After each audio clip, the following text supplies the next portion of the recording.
അസ്സലാമു അലൈക്കും വറഹ്മത്തുള്ളാഹി തആല വബറകാതുഹു. ഉസ്താദിൻ്റെ മനസ്സ് കടൽ പോലെ ഇരമ്പുകയാണ്. പടച്ച റബ്ബേ, ഞാൻ എന്ത് ചെയ്യും? എൻ്റെ നൂർ ഫാത്തിമയെ ഇവിടെ തനിച്ചാക്കി പോകുക എന്ന് വെച്ചാൽ അത് അല്പം ബുദ്ധിമുട്ടുള്ള കാര്യമാണ്. പിന്നെ ഞാനിവിടെ കണ്ടാൽ ഒരു പക്ഷേ അവളുടെ കുടുംബക്കാർ എന്നെ കണ്ടാലും അതും ഒരു പ്രശ്നമായിരിക്കും അവൾക്ക്. പക്ഷേ അവളെ തനിച്ചാക്കി പോകുക എന്ന് പറഞ്ഞാൽ, സത്യം പറഞ്ഞാൽ എനിക്കതിന് കഴിയുന്നില്ല. ഞാൻ എന്ത് ചെയ്യും? ഇവിടെ ഹോസ്പിറ്റലിന് പുറത്തായിട്ട് ഒരു ഫ്ലാറ്റ് എങ്ങാനും എടുത്താലോ? പകലൊക്കെ നൂർ ഫാത്തിമയെ കാണുവാൻ വേണ്ടി വരാം, രാത്രിയാകുമ്പോൾ ഫ്ലാറ്റിലേക്ക് പോവുകയും ചെയ്യാം. അല്ലാഹുവേ, ഞാൻ എന്താ ചെയ്യുക? ഉമ്മയോടെന്തായാലും വിളിച്ച് ഞാനൊന്ന് ചോദിക്കട്ടെ. ഉസ്താദ് ഉമ്മക്ക് വിളിക്കുന്നു. ഫോൺ റിങ് ചെയ്യുന്നു. ഉമ്മ ഫോൺ എടുത്ത്, മോനെ, നാഫി മോനെ, അസ്സലാമു അലൈക്കും. വലൈക്കും അസ്സലാം. മോനെ, എന്താടാ വർത്താനം? നിനക്ക് പോരാനായിട്ടില്ലേ? എന്ത് സംഭവം? എങ്ങനെയുണ്ട്? സുഖമുണ്ടോ അവളെ മമ്മക്ക്? ഉമ്മ, അത് അവളെ കണ്ടപ്പോൾ അല്പം ആശ്വാസമുണ്ട്. അപ്പോൾ ഡോക്ടർ പറഞ്ഞത് ഇങ്ങനെയാണത്രേ, ടെൻഷനുള്ള കാര്യമൊന്ന് ഒഴിവാക്കാൻ വേണ്ടിയിട്ട്. അപ്പോൾ ടെൻഷൻ വരാതിരിക്കാൻ വേണ്ടിയിട്ട് ഒരു പക്ഷേ അവൾ മമ്മയുടെ കൂടെ നിൽക്കേണ്ടി വരുമെന്നാണ് തോന്നുന്നത്. പക്ഷേ മോനെ, എന്നാ മോനിങ്ങ് പോര്, അതല്ലേ നല്ലത്. ഉമ്മ, അത് എന്താ മോനെ, ഹോസ്പിറ്റലിൽ നിൽക്കുമ്പോഴേ അത് മോനക്ക് നിൽക്കാൻ പറ്റാത്ത സിറ്റുവേഷൻ ആകുമ്പോൾ അവിടെ നിൽക്കണമെന്ന് ശരിയല്ല. അപ്പോൾ മോൻ ഇങ്ങോട്ട് പോര്, ഇനി മാറിയിട്ട് കൊണ്ടുവരാം. അല്ല എന്ത് ചെയ്യാം? എത്രയായാലും അവളെ പെറ്റമ്മയല്ലേ, നമ്മളും വേണ്ടേ ഒന്ന് കരുതുക. ഉമ്മ, ഞാനിപ്പോൾ ഹോസ്പിറ്റലിൻ്റെ പുറത്താണ് നിൽക്കുന്നത്. അതിപ്പോൾ മോനെ, അതാണ് നല്ലത്. എൻ്റെ കുട്ടി ഇങ്ങോട്ട് പോര്, മമ്മക്ക് സുഖമായിട്ട് അവളെ കൊണ്ടുവരാം. എന്തായാലും അസുഖമൊക്കെ ഒന്ന് മാറിക്കോട്ടെ. പാവം, എൻ്റെ കുട്ടി ഗർഭിണിയാണ്, അതുകൊണ്ട് കുറച്ച് പ്രയാസങ്ങളും ബുദ്ധിമുട്ടൊക്കെ ഉണ്ടാവും. എന്നാലും സാരമില്ല, പെറ്റുമ്മക്ക് വേണ്ടിയല്ലേ. അത് പഠിച്ചവനൊരു കരുണ അവളോട് ചൊരിഞ്ഞോളും, അതായിരിക്കും നല്ലത്. ഉമ്മയുടെ വാക്കുകൾ കേട്ട് ഉസ്താദിന് എന്ത് ചെയ്യണമെന്നറിയാതെ ഒരു നിമിഷം പരുങ്ങിപ്പോയി. ഉമ്മ, എന്നാ ഞാൻ വിളിക്കാം. മോനെ, ഞാൻ കാര്യത്തിലായിട്ട് പറയുന്നത്, അതായത് അവളുടെ ഫാമിലി ഒക്കെ വരുന്ന ടൈമായിരിക്കും ഹോസ്പിറ്റലിലേക്ക്. പിന്നെ ഈ ഒരു ബന്ധം, അവളിങ്ങനെ ഇസ്ലാം മതത്തിലേക്ക് വരുന്നത് അവർക്കൊട്ടും ഇഷ്ടവുമല്ല. അപ്പോൾ അവരുടെ അമ്മാവന്മാരും ഫാമിലിയൊക്കെ വരുമ്പോൾ അതിൻ്റെ മോനക്കൊരു ഭീഷണിയായിരിക്കും. തൽക്കാലം എൻ്റെ മോനിങ്ങോട്ട് പോര്. എന്തായാലും അവൾ ബുദ്ധിയുള്ള കുട്ടിയാണല്ലോ, അവൾ അങ്ങനെ ഇങ്ങനെയൊന്നും വ്യതിചലിക്കില്ല. അവൾക്കൊരിക്കലും ഇസ്ലാമിനെ വിട്ടു പോകാനൊന്നും അവൾക്ക് കഴിയില്ല. അവൾ അങ്ങനെയൊന്നും ചെയ്യില്ല, അതെനിക്ക് ഉറപ്പുണ്ട്. നല്ല ആത്മവിശ്വാസമുള്ള കുട്ടിയാണ് അവൾ. ആ കാര്യത്തിൽ ഉസ്താദിന് ഉറപ്പാണ്. പക്ഷേ നൂർ ഫാത്തിമയെ വിട്ടു പോരുന്നതിനെ കുറിച്ച് ആലോചിക്കുമ്പോൾ അത് ഉസ്താദിന് വല്ലാതെ സങ്കടമാണ്. എന്തായാലും അവളോടും കാര്യങ്ങളൊന്ന് സംസാരിക്കട്ടെ. ഉസ്താദ് ഉമ്മയോട് പറഞ്ഞു, ഉമ്മ, എന്നാൽ ഞാൻ കാര്യങ്ങളൊക്കെ ഒന്ന് പറയട്ടെ കേട്ടോ. ആ ശരി മോനെ, അസ്സലാമു അലൈക്കും. വലൈക്കും അസ്സലാം. നൂർ ഫാത്തിമയെ ഉസ്താദ് വിളിക്കുന്നു. ഹലോ നാഫിക്ക, നിങ്ങളെവിടെ? നൂർ മോളെ, ഞാനിവിടെ ഹോസ്പിറ്റലിന് താഴത്തായിട്ടുണ്ട്. അതല്ല, ഞാനങ്ങോട്ട് നാട്ടിലേക്ക് പോയാലോ? എന്താ നിൻ്റെ അഭിപ്രായം? നാഫിക്ക, നിങ്ങൾ പോവേ? നിങ്ങൾ പോയാൽ അത് എനിക്ക് അല്ലെങ്കിൽ ഞാനിപ്പോൾ എന്താ ചെയ്യുക? നാഫി ഉസ്താദിനോട് അവൾക്ക് എന്ത് പറയണം എന്നറിയുന്നില്ല. നൂർമോളെ, മോള് വിഷമിക്കണ്ട. തൽക്കാലം ഞാൻ നാട്ടിലേക്ക് പോട്ടെ. മമ്മയുടെ അസുഖം മാറിയിട്ട് മമ്മയെ ഡിസ്ചാർജ് ആക്കുന്ന ദിവസം നിന്നെ കൊണ്ടുവരാൻ വേണ്ടി വരാം. അതായിരിക്കും നല്ലത്. അല്ലാതെ ഇട്ടെറിഞ്ഞ് പോരാനും പറ്റൂല. പിന്നെ പഠിച്ചോനും ഇഷ്ടമുണ്ടാവില്ല. അങ്ങനെ മാതാപിതാക്കളെ നല്ല രീതിയിൽ പരിപാലിക്കണമെന്നാണല്ലോ. അതുകൊണ്ട് നമ്മൾ പഠിച്ചവൻ്റെ ഭാഗം നോക്കണമല്ലോ. നമ്മൾ നമ്മുടെ ഇഷ്ടവും സുഖവും മാത്രം നോക്കിയാൽ പോരല്ലോ കേട്ടോ. എന്നാൽ നീ വരാന്തയിലേക്കൊന്ന് വാ, ഞാൻ അങ്ങോട്ട് കയറി വരാം. ഉസ്താദ് ലിഫ്റ്റിൽ കയറി അതാ മുകളിലെത്തി. നൂർ ഫാത്തിമ അതാ വരാന്തയിലേക്ക് കടന്നു വരുന്നു. സത്യം പറഞ്ഞാൽ ഉസ്താദിനെ കണ്ടപ്പോൾ അവളുടെ ഹൃദയം പൊട്ടിപ്പോയി. നാഫിക്ക, നിങ്ങൾ പോവുകയാണോ? ഹേയ് നൂർ ഫാത്തിമ, നീ സങ്കടപ്പെടരുത്. ഒരിക്കലും നിന്നെ വിട്ട് ഞാൻ പോവില്ല.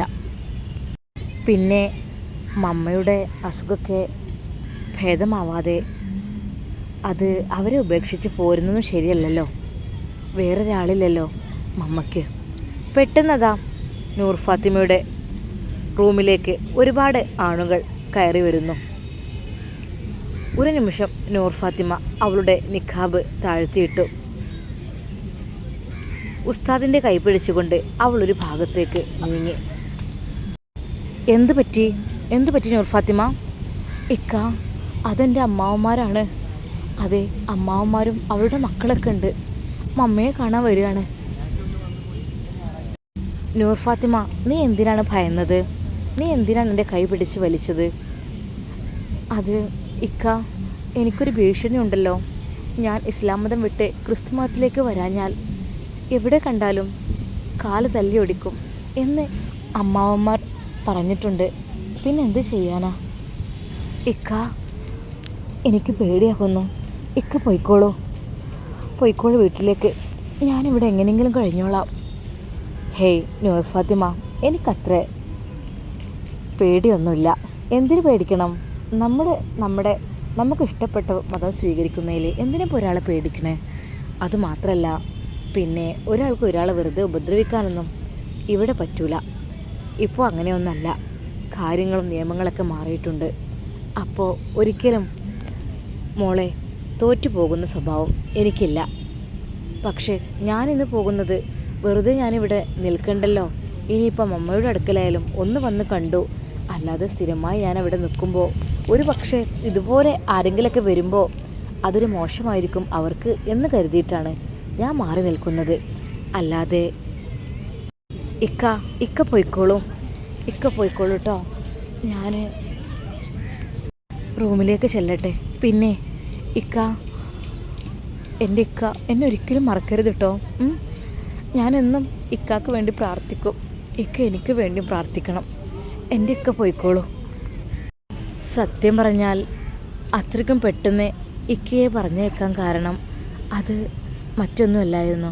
അമ്മാവന്മാരും അവരുടെ മക്കളുമെല്ലാം അങ്ങോട്ട് കയറി വന്നപ്പോൾ സത്യം പറഞ്ഞാൽ നാഫി ഉസ്താദിനെ എന്തെങ്കിലും ചെയ്യുമെന്ന് പേടിച്ചിട്ട് തന്നെയാണ് നൂർ ഫാത്തിമ അതിനു വേണ്ടി ഒരുങ്ങുന്നത്. അവൾ ഉസ്താദിൻ്റെ കൈ പിടിച്ചുകൊണ്ട് അതാ ലിഫ്റ്റിനുള്ളിലേക്ക് കയറുന്നു. ഉസ്താദ് പോയിക്കോളൂ കേട്ടോ. നൂർ ഫാത്തിമ, എന്നാൽ നീ ഇങ്ങോട്ട് വരണ്ട, താഴേക്ക് ചെല്ല്, നീ പോയിക്കോളൂ. അല്ല ഉസ്താദെ, താഴെ വരെ ഞാൻ വരാം. പിന്നെ ഞാൻ ലിഫ്റ്റിൽ കയറി തിരിച്ചിങ്ങോട്ട് പോന്നോളാം.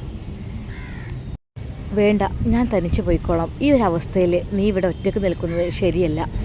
ഉസ്താദിൻ്റെ നിർബന്ധപ്രകാരം അതാ നൂർ ഫാത്തിമ മമ്മയുടെ റൂമിലേക്ക് തിരികെ നടക്കുന്നു. പക്ഷേ അവൾക്ക് ഉസ്താദിനെ പിരിഞ്ഞു പോകാൻ കഴിയുന്നില്ലായിരുന്നു.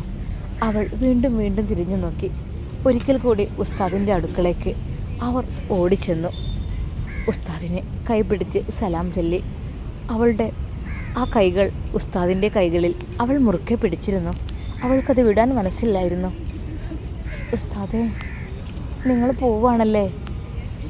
അല്ലാതെ പിന്നെന്ത് ചെയ്യും? നീ പറഞ്ഞില്ലേ ഇവിടെ നിൽക്കുന്നത് സേഫ്റ്റി അല്ലെന്ന്. പക്ഷേ എനിക്ക് ഭയമില്ല നൂർ ഫാത്തിമ, ഞാൻ എവിടെയെങ്കിലും നിന്നോളും. പക്ഷേ എനിക്ക് നിൻ്റെ കാര്യത്തിലാണ് ഒരു പേടിയുള്ളത്. എനിക്ക് എൻ്റെ ജീവൻ്റെ കാര്യത്തിൽ ഒരു പേടിയുമില്ല. ഉസ്താദ് പോയിക്കോളും. എന്തൊക്കെ തന്നെയായാലും എൻ്റെ അമ്മയുടെ ആൾക്കാർ ഉസ്താദിനെ കണ്ടാൽ ഒരു പക്ഷെ വെറുതെ വിടില്ല, അതെനിക്ക് ഉറപ്പുണ്ട്. അതുകൊണ്ടാണ്. ഹേയ്, കരയരുത് നൂർ ഫാത്തിമ, എനിക്കൊന്നും സംഭവിക്കില്ല. പിന്നെ അള്ളാഹുല്ലേ വലിയവനെ. അള്ളാഹു നമ്മുടെ മരണം എങ്ങനെയാണ് കണക്കാക്കിയതെന്ന് വെച്ചാൽ അതുപോലേക്ക് വരും. ബിസ്മില്ലാഹി തവക്കൽതു അലല്ലാഹ് എന്നു കരുതി ഒരിക്കലും ഭീരുവായി നമ്മൾ പിന്തിരിഞ്ഞു പോകാൻ പാടില്ല. അതും നമ്മുടെ ഇസ്ലാമിലെ ഭീരുത്വം എന്നുള്ളത് ഇല്ല. നമ്മുടെ മുത്ത് ഹബീബ് സല്ലല്ലാഹു അലൈഹി വസല്ലമയും സ്വഹാബാക്കളും എല്ലാം മാതൃകയാക്കിയത് ധീരന്മാരുടെ സ്വഭാവമാണ്. ധീര രക്തസാക്ഷിത്വം വഹിക്കുന്നതിൽ എനിക്ക് യാതൊരു രീതിയിലുള്ള ഭയവുമില്ല നൂർ ഫാത്തിമ. ഇസ്ലാമിന് വേണ്ടി മരണപ്പെട്ടാൽ അതത്രയും നല്ലതല്ലേ? ഹേ എൻ്റെ നാഫിക്ക, നിങ്ങൾ അങ്ങനെയൊന്നും പറയില്ലേ. തൽക്കാലം നിങ്ങൾ പോയിക്കോളി. നിങ്ങൾ വീട്ടിലേക്ക് പോയിക്കൊള്ളൂ, സുരക്ഷിതമായ നാട്ടിലേക്ക്. അതായിരിക്കും നല്ലത്. ഉസ്താദ് നൂർ ഫാത്തിമയുടെ കൈ മെല്ലെ പിടുത്തം വിട്ടു. നൂർ ഫാത്തിമ, നീ റൂമിൽ പോ, അതെനിക്ക് കാണണം. അത് കഴിഞ്ഞേ ഞാൻ ഇങ്ങോട്ട് ഇറങ്ങുന്നുള്ളൂ. നൂർ ഫാത്തിമ മനമില്ലാ മനസ്സോടുകൂടി അതാ നിറഞ്ഞ കണ്ണുകളോടെ റൂമിലേക്ക് പോകുന്നു. ഉസ്താദ് അതാ തിരിഞ്ഞു നടക്കുന്നു. അവൾ വീണ്ടും വീണ്ടും തിരിഞ്ഞു നോക്കി. ഒടുവിൽ ഉസ്താദ് അതാ മറയുന്നു. അവൾ റൂമിലേക്ക് പോകുന്നു. അവൾ പൊട്ടിക്കരഞ്ഞു പോയി. പഠിച്ചോനെ, ഒരിക്കലും ഞങ്ങൾ ഒരുപാട് കാലം നീ പിരിയിച്ച് നിർത്തല്ലേ അല്ലാഹുവേ. എനിക്ക് അദ്ദേഹത്തിൻ്റെ കൂടെ നിന്നിട്ട് ആഗ്രഹം തീർന്നിട്ടില്ല. എനിക്ക് വളരെ ഇഷ്ടമാണല്ലാ എൻ്റെ നാഫിക്ക, എൻ്റെ പ്രിയപ്പെട്ട ഇക്ക. അതെനിക്ക് അല്ലാഹുവേ, അദ്ദേഹത്തിൻ്റെ കൂടെ ഇനിയും എനിക്ക് ഒരുപാട് കാലം ജീവിക്കണം. സങ്കടപ്പെട്ട് നൂർ ഫാത്തിമ. ഉസ്താദിനും അതേ ഫീല് തന്നെ. ഉസ്താദ് ഹോസ്പിറ്റലിൻ്റെ പാർക്കിങ്ങിലേക്ക് നടക്കുകയാണ്. തീരെ വിട്ടുപോകാൻ തോന്നുന്നില്ല. വീണ്ടും വീണ്ടും അവൻ ആ ഹോസ്പിറ്റലിൻ്റെ ബിൽഡിങ്ങിലേക്ക് തിരിഞ്ഞു നോക്കുകയാണ്. തൻ്റെ പ്രിയപ്പെട്ടവൾ അവിടെ ഉണ്ടല്ലോ, അവളെ ഉപേക്ഷിച്ചാണല്ലോ ഞാൻ പോരുന്നത് എന്ന് കരുതി ഉസ്താദിന് നടന്നിട്ടങ്ങോട്ട് നീങ്ങുന്നില്ലായിരുന്നു. എന്തായാലും മനമില്ല മനസ്സോടുകൂടി അതാ കാറിലേക്ക് കയറുന്നു. സത്യം പറഞ്ഞാൽ സ്റ്റാർട്ടാക്കാൻ വരെ കഴിയാത്തൊരവസ്ഥ. എന്തു ചെയ്യും പഠിച്ചവനെ? അവളെ ഉപേക്ഷിച്ച്, ശരിയാണ്, അവളുടെ മാതാപിതാക്കൾ തന്നെയാണ് കൂടെയുള്ളത്. എങ്കിലും അല്ലാ, അവളെ നീ കാത്തുരക്ഷിക്കണേ അല്ലാ, എൻ്റെ നൂർ ഫാത്തിമയെ. ബിസ്മില്ലാഹി തവക്കൽതു അലല്ലാ. ഉസ്താദ് സങ്കടത്തോടെ അള്ളാഹുവിനോട് ദുആ ചെയ്തു. നൂർ ഫാത്തിമ പതുക്കെ മമ്മ കിടക്കുന്ന റൂമിലേക്ക് കടക്കുകയാണ്. അവൾക്ക് തല ഉയർത്താൻ കഴിയുന്നില്ലായിരുന്നു. അതെ, മമ്മയുടെ റൂം നിറയെ ആളുകളുണ്ട്. അതിൽ ഒരമ്മാവൻ ചോദിച്ചു, ആഹാ, ഇവിടെ പോകുന്നു? സത്യം പറഞ്ഞാൽ നൂർ ഫാത്തിമക്ക് അവരുടെ മുഖത്ത് നോക്കാൻ തന്നെ ഒരു ഭയം തോന്നി. പിന്നെ ആകെയുള്ള ഒരു ആശ്വാസം അത് പപ്പയാണ്. പപ്പ എന്തോ ഒരു ആവശ്യത്തിന് വേണ്ടി പുറത്തു പോയിട്ടുണ്ട്. പഠിച്ചോനെ, എൻ്റെ പപ്പയൊന്ന് വന്നിരുന്നെങ്കിൽ എന്ന് നൂർ ഫാത്തിമ വിചാരിക്കുകയാണ്. അതിൽ രണ്ടാമത്തെ അമ്മാവൻ പറഞ്ഞു, ഇവളൊരുത്തി മാത്രമാണ് എൻ്റെ പെങ്ങൾക്ക് ഇങ്ങനെ ടെൻഷനാവാനും അസുഖം കൂടാനും കാരണം. നാണവും മാനവും ഇല്ലാത്ത ഓരോ പ്രവൃത്തി ചെയ്ത് കൂട്ടിയിട്ട് ഇപ്പോഴിതാ വന്നിരിക്കുന്നു. അവൾക്ക് എന്തെങ്കിലും സംഭവിക്കട്ടെ, ആ നിമിഷം ഞാൻ പറഞ്ഞു തരാം, എല്ലാത്തിനെയും പിടിച്ച്. അത് കേട്ട് മമ്മ പറഞ്ഞു, വേണ്ട, അവളെ ഒന്നും പറയണ്ട. നിങ്ങളെന്തിനാ അവളെ പറയുന്നത്? ഒരിക്കലും അവൾ തനിച്ച് പോയതല്ലല്ലോ, അവളെ കൊണ്ടുപോയതല്ലേ. നൂർ ഫാത്തിമക്ക് അതെല്ലാം കേട്ടപ്പോൾ സത്യം പറഞ്ഞ സങ്കടം വന്നു. പഠിച്ചോനെ, ഒരിക്കലുമല്ല, ഞാൻ എൻ്റെ ഇഷ്ടപ്രകാരമാണ് ഇസ്ലാം മതത്തിലേക്ക് വന്നത്. അല്ലാതെ ഒരാളും എന്നെ നിർബന്ധിച്ച് കൊണ്ടുപോയിട്ടുമില്ല. അവരെല്ലാവരും നൂർ ഫാത്തിമയെ വേറെ ഏതോ ശത്രുവിനെ കാണുന്ന പോലെയാണ് കാണുന്നത്, സ്വന്തം പെങ്ങളെ മോളെ. അതിൽ വലിയ അമ്മാവൻ പറഞ്ഞു, ഈ തോളത്ത് കിടന്ന് വളർന്നവളാണവള്. അവൾ അവളേതായ ജോലിയും കാര്യങ്ങളും അവളെ കാലിൽ നിൽക്കാനായപ്പോൾ വീട്ടുകാരെയും നാട്ടുകാരെയും എല്ലാവരും ഉപേക്ഷിച്ച് അവൾ പോയി. അവൾക്ക് വീടും വേണ്ട, നാടും വേണ്ട, അവൾക്ക് ഇഷ്ടപ്പെട്ടവൻ്റെ കൂടെ അങ്ങ് പോയി. വീട്ടിൽ കയറ്റരുതായിരുന്നു. എന്തിനാ പെങ്ങളെ ഇവളെ വീട്ടിലേക്ക് കയറ്റിയത്? അതുകൊണ്ടല്ലേ നിനക്ക് ഈ അസുഖമൊക്കെ വന്നത്? നിന്നെ ഞങ്ങൾ എങ്ങനെ നോക്കിയതാണ്, നിന്നെ മാത്രമല്ല അവളെയും. പക്ഷേ അവളതെല്ലാം മറന്നു. നൂർ ഫാത്തിമ എന്ത് ചെയ്യണമെന്നറിയാതെ അവൾ ഭയന്നു വിറച്ചു. പഠിച്ചോനെ, ഞാൻ എന്ത് തെറ്റ് ചെയ്തിട്ടാ എന്നെ ഇങ്ങനെ? എൻ്റെ നാഫിക്ക ഇതെങ്ങാനും അറിഞ്ഞാൽ ഒരിക്കലും എന്നെ ഇവിടെ നിർത്തില്ല. അദ്ദേഹം എന്നെ കൊണ്ടുപോകും ഒരിക്കലും. പക്ഷേ മമ്മയുടെയും പപ്പയുടെയും അടുക്കലാണെന്ന് എന്നുള്ള സമാധാനത്തിലാണ് പോയത്. പക്ഷേ അമ്മാവന്മാർ അവർ എന്നോട് എപ്പോഴും ദേഷ്യമുള്ള രീതിയിലാണ്. വളരെയധികം ദേഷ്യത്തോടെയാണ് അമ്മാവന്മാർ അവളെ നോക്കുന്നത്. അതിൽ രണ്ടാമത്തെ അമ്മാവൻ പറഞ്ഞു, അവനെൻ്റെ കയ്യിലും കിട്ടട്ടെ, എന്നിട്ട് വേണം പണി തീർക്കാൻ. അത് കേട്ടപ്പോൾ നൂർ ഫാത്തിമ ശരിക്കും ഞെട്ടിവിറച്ചു. അവളെ പറഞ്ഞോട്ടെ, പക്ഷേ എൻ്റെ ഉസ്താദിനെ പറയുന്നത് എനിക്കൊരിക്കലും ഇഷ്ടമല്ല. നൂർ ഫാത്തിമ അതുവരെയും എതിർത്ത് ആരോടും സംസാരിച്ചിട്ടില്ല. പക്ഷേ ആ ഒരു വാക്ക് കേട്ടപ്പോൾ അതവൾക്ക് സഹിക്കാൻ കഴിയുന്നില്ല. അവളുടെ ചുണ്ടുകൾ വിറച്ചു. എന്തെങ്കിലും ഒന്ന് പറയട്ടെ എന്ന് കരുതി. പക്ഷേ ക്ഷമ ഈമാൻ്റെ ഭാഗമാണ് എന്നുള്ളത് അവൾ ഓർത്തു. അവളൊന്നും മിണ്ടിയില്ല. ഒരു പക്ഷേ അവളെങ്ങാനും അപ്പോൾ അമ്മാവന്മാരോട് എതിർത്ത് വല്ലതും പറഞ്ഞിരുന്നെങ്കിൽ ഒരു പക്ഷേ അവർ അവളെ ഉപദ്രവിച്ചിരുന്നു. അതും ഈ ഗർഭിണിയായ സമയത്ത് എന്തെങ്കിലും മനസ്സിനെ വിഷമമേറ്റാലും ശരീരത്തിന് എന്തെങ്കിലും പ്രഹരമേറ്റാലും അത് എന്നേക്കുമായി അവിടെ ഉണ്ടാകും. അവൾക്ക് നല്ല സങ്കടമുണ്ടായിരുന്നു. അവൾ നിയന്ത്രിച്ചു, അള്ളാഹുവിനെ ഓർത്ത്. എന്നാലും എൻ്റെ ഉസ്താദിനെ കുറിച്ച് അങ്ങനെ പറഞ്ഞത് പഠിച്ചോനെ, നീ അള്ളാഹുവെ കാത്തു രക്ഷിക്കണേ അല്ലാ. എൻ്റെ പപ്പയൊന്ന് വന്നിരുന്നെങ്കിൽ. അതിലമ്മ പറയുന്നത് കേട്ടു. അവളോടൊന്നും പറയണ്ട, അവളോട് ഇനി എന്ത് പറഞ്ഞിട്ടെന്താ, അങ്ങനെ അങ്ങോട്ട് ആയിപ്പോയില്ലേ. ഞാൻ എത്രയോ തവണ തിരിച്ചു വിളിച്ചതാണ്, മോൾ അങ്ങനെയൊന്നും ചെയ്യല്ലേ എന്നൊക്കെ പറഞ്ഞിട്ട്. പക്ഷേ അവളൊന്നും അനുസരിച്ചില്ല. എന്തപ്പോൾ ചെയ്യാം, ഓരോ വിധി. സഭ പൊളിച്ച് പോയവരൊക്കെ അങ്ങോട്ട് പോട്ടെ ഓല ഇഷ്ടത്തിന്, അല്ല എന്ത് ചെയ്യാനാ. മമ്മയുടെ ഈ വാക്കുകൾ കൂടി കേട്ടപ്പോൾ നൂർ ഫാത്തിമ ശരിക്കും തകർന്നു പോയി. പഠിച്ചോനെ, ഞാൻ ഇവിടെ നിന്നത് വല്ലാത്ത അബദ്ധമായി പോയോ.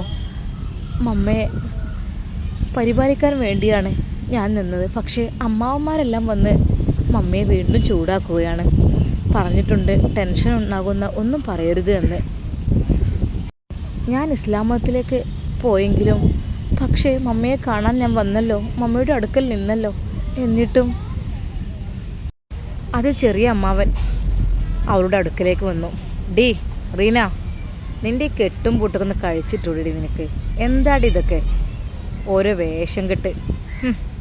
കുറേ കറുപ്പ് ചുറ്റി നടന്നുകൊണ്ടെന്നേ ഒരു മനുഷ്യത്വം ഉണ്ടാവില്ല. മനുഷ്യത്വം വേണമെന്നുണ്ടെങ്കിൽ നല്ല മനസ്സാണ് വേണ്ടത്. അതിനെ നിൻ്റെ പോലുള്ള മനസ്സല്ല വേണ്ടത്. എന്നിട്ട് അവൾക്ക് വലിഞ്ഞു കയറി വന്നിരിക്കുന്നു, കണ്ടില്ലേ. തൻ്റെ പവിത്രമായ പരിശുദ്ധമായ തൻ്റെ വസ്ത്രത്തെ അപമാനിച്ചതിൽ നൂർ ഫാത്തിമക്ക് ശരിക്കും നൊന്തു. പഠിച്ചവനെ, ഔറത്ത് മറിയുന്ന ഡ്രസ്സാണല്ലോ ഞാൻ ധരിച്ചത്. പക്ഷേ എന്നിട്ടും അമ്മാവന്മാരെ മക്കളൊക്കെ നല്ല ഫാഷൻ്റെ ലോകത്ത് ജീവിക്കുന്നവരാണ്. അവർക്കൊന്നും ഒരിക്കലും ഇതൊന്നും ഇഷ്ടപ്പെടില്ലല്ലോ. അതായിരിക്കും. സാരില്ല, എത്രയായാലും അമ്മാവനല്ലേ.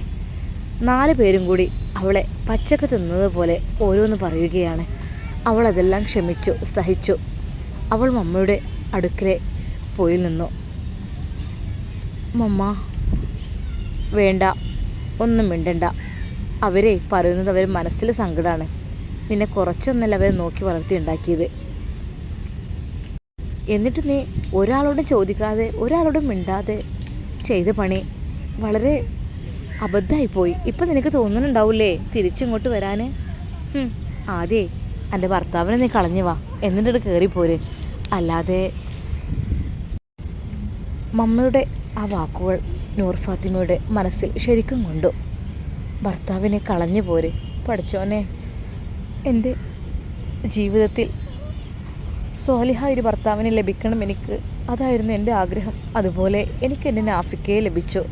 പക്ഷേ ഇവർ പറയുന്നത്, പഠിച്ചോനെ അള്ളാഹുവെ കാത്തു രക്ഷിക്കണേ. ചുരുക്കി പറഞ്ഞാൽ അവർക്ക് ഒട്ടും ഇഷ്ടമല്ല ഞാൻ ഇസ്ലാം മതത്തിലേക്ക് പോയതും അദ്ദേഹത്തെ വിവാഹം കഴിച്ചതും. അമ്മ പറഞ്ഞിരുന്നല്ലോ ഏതൊരു ഫ്രാൻസിസിൻ്റെ കാര്യം, അതൊക്കെ ഇപ്പോഴും പറയുന്നുണ്ടെന്ന് പറഞ്ഞു. ഫ്രാൻസിസ് ആയിരുന്നു എൻ്റെ മരുമകനായിരുന്നത്.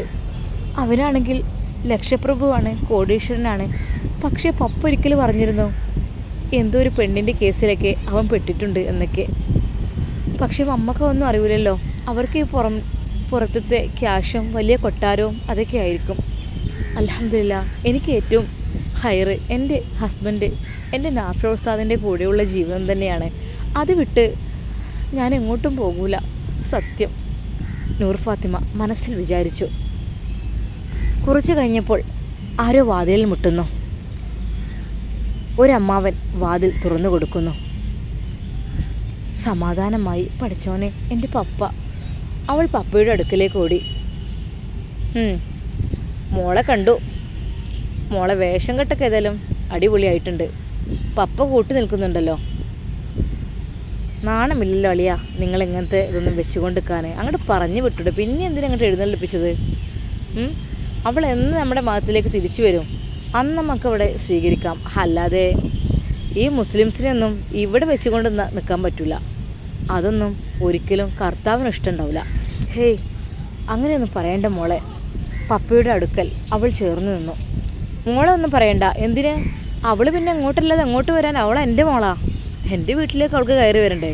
അവളെ അമ്മയെ കാണാൻ വന്നു. അതിനിപ്പോൾ എന്താ തെറ്റ്? പിന്നെ ജാതിയും അതൊക്കെ മനുഷ്യരുണ്ടാക്കുന്നതല്ലേ. അതൊക്കെ അവരവരുടെ ഇഷ്ടത്തിന് അങ്ങനെ ജീവിച്ചാൽ പോരെ. അളിയ, നിങ്ങൾ പറയുമ്പോൾ നമ്മളെ മതത്തിനെ വല്ലാതെ അങ്ങ് താഴ്ത്തി കിട്ടുന്ന പോലെ ഉണ്ട് കേട്ടോ. അതിലൊരു അമ്മാവൻ പറഞ്ഞു, എനിക്ക് അങ്ങനെ ഇല്ലെന്നെ. എന്താ, എല്ലാത്തിനും ദൈവം ഒന്നാണ്. അതേ എനിക്ക് പറയാനുള്ളൂ. എല്ലാം ദൈവത്തിൻ്റെ സൃഷ്ടികളും. അത് മാത്രം എനിക്കറിയാം. അതെൻ്റെ മോളെ എനിക്ക് പറഞ്ഞു തന്നിട്ടുണ്ട്. അതങ്ങനെ തന്നെയാണല്ലോ. അല്ലാതെ ഒരുപാട് ദൈവങ്ങളുണ്ടാവുമോ? അളിയ, നിങ്ങളിപ്പോൾ മോളുടെ ഭാഗം കൂടാൻ തുടങ്ങിയോ? മോളുടെ ഭാഗം കൂടിയോ എന്നല്ല, സത്യം അതെന്നാണെന്ന് വെച്ചാൽ എൻ്റെ കുട്ടി അത് കണ്ടുപിടിച്ചു. അവൾക്ക് വിവേകമുണ്ടല്ലോ, ബുദ്ധിയുണ്ടല്ലോ, സത്യവും എല്ലാം തിരിച്ചറിയാളേ. ആഹാ, അളിയനും ഇപ്പോൾ മൊത്തത്തിൽ ആളങ്ങ് മാറിയല്ലേ. പിന്നെ എൻ്റെ പെങ്ങളുടെ കുടുംബത്തിലെ അങ്ങനത്തെ ചിന്താഗതിക്കാരെ പാടില്ല കേട്ടോ. ഞാനേ എൻ്റെ പെങ്ങളങ്ങോട്ട് കൊടുത്തു വെച്ചിക്കണേ വിശ്വസിച്ചാണ് നിന്നെയൊക്കെ. അല്ലാതെ ഒരിക്കലും മറ്റു മതത്തിലേക്ക് ചേക്കേറുന്നവരുടെ കൂടെ പോകാനല്ല. മനസ്സിലായല്ലോ? അങ്ങനെ വല്ല ചിന്താഗതി ഉണ്ടെങ്കിലേ ഞങ്ങളെ പെങ്ങളെയും കൊണ്ടുപോകും. ഇവിടെ അപ്പനും മോളും എങ്ങനെ വെച്ചാൽ ജീവിച്ചോളും. നമ്മൾക്കൊന്നും അറിയേണ്ട ഒരു കാര്യമേ ഇല്ല. മനസ്സിലായല്ലോ? അന്ന് കഴിഞ്ഞ പ്രാവശ്യം വന്നല്ലോ, അതുപോലെ അങ്ങ് കൊണ്ടുപോകും. പിന്നെ അവൾക്കൊരു സ്വൈര്യം ഇല്ലായിട്ടാണ് വീണ്ടും ഇവിടെ കൊണ്ടുവന്നാക്കിയത്. അമ്മാവന്മാരുടെ വാക്കുകൾ അത്രക്കും ദേഷ്യം കലർന്നതായിരുന്നു. കാരണം അവർക്ക് ഇതിനെക്കുറിച്ച് പറയുന്നതേ ഇഷ്ടമല്ല. നൂർ ഫാത്തിമയെ കാണുമ്പോൾ തന്നെ മുഖത്ത് പോലും അവർ നോക്കുന്നില്ല. വല്ലാത്തൊരു നോട്ടമാണ് അവൾക്ക് നേരെ നോക്കുന്നത്. ആ ഒരു നോട്ടം കാണുമ്പോൾ ശരിക്കും അവൾ പേടിക്കുന്നുണ്ടായിരുന്നു. മതത്തിനെ വല്ലാതെ അങ്ങ് താഴ്ത്തി കെട്ടിയപ്പോൾ നൂർ ഫാത്തിമ ഉസ്താദ് പറഞ്ഞതോർത്തു. ഒരിക്കലും പതറരുത്, തളരരുത്. അള്ളാഹു ഉണ്ട് കൂടെ. ക്ഷമിക്കുന്നവരുടെ കൂടെയാണ് അള്ളാഹു. രക്തസാക്ഷിത്വം വഹിക്കേണ്ടി വന്നാലും ഒരിക്കലും ഇസ്ലാമിനെ കൈവിടരുത്. ധീരന്മാരായിരിക്കണം എന്നൊക്കെ സത്യമാണ്. സത്യത്തിൻ്റെ മതമാണ് ഇസ്ലാം. അതിലാണ് ഞാൻ വിശ്വസിക്കുന്നത്. ഒരാൾ എന്ത് പറഞ്ഞാലും എൻ്റെ വിശ്വാസം ഒരിറ്റ് തകരില്ല. അതെനിക്ക് ഉറപ്പുണ്ട്. തൽക്കാലം ആശ്വാസത്തിന് തൻ്റെ പപ്പയുണ്ട് എന്നുള്ള ധൈര്യം നൂർ ഫാത്തിമയെ കൂടുതൽ ധൈര്യവതിയാക്കി. അമ്മാവന്മാർ ഒരിക്കൽ കൂടി പപ്പയോട് പറഞ്ഞു, അളിയ, പിന്നെ ഈ ഒരു ഭാഗം നിങ്ങളങ്ങോട്ട് ക്ലിയർ ആക്കുകയാണെങ്കിൽ, അതായത് ഒന്നുകിൽ അങ്ങോട്ട് ഒഴിവാക്കുക, ഇസ്ലാമിൽ ഉറച്ചു നിൽക്കുകയാണെങ്കിൽ അവളങ്ങോട്ട് ഒഴിവാക്കി വിടുക, പിന്നെ അങ്ങോട്ട് കയറ്റരുത്. അതല്ല, ഇസ്ലാം അത് ഒഴിവാക്കി അവൾ തിരിച്ച് ക്രിസ്തു മതത്തിലേക്ക് വരികയാണെങ്കിൽ ഓക്കെ, അവളെ നമുക്ക് സ്വീകരിക്കാം. ആ രണ്ട് ഓപ്ഷന് നിങ്ങൾ സ്വീകരിക്കുക. അല്ലാതെ മറ്റു മതത്തിൽപ്പെട്ട ആളുകളെ ഇങ്ങനെ ഇവിടെ വെച്ചുകൊണ്ടിരിക്കുന്നത് ശരിയല്ല. അത് വീടിന് പോലും ദോഷമായിരിക്കും. പറഞ്ഞില്ലെന്ന് വേണ്ട, കർത്താവ് പൊറുക്കില്ല. അളിയ, മനസ്സിലായല്ലോ? പിന്നെ മോളുടെ ഭാഗം കൂടി ഓരോന്ന് ചെയ്യാൻ വേണ്ടി നിൽക്കണ്ട.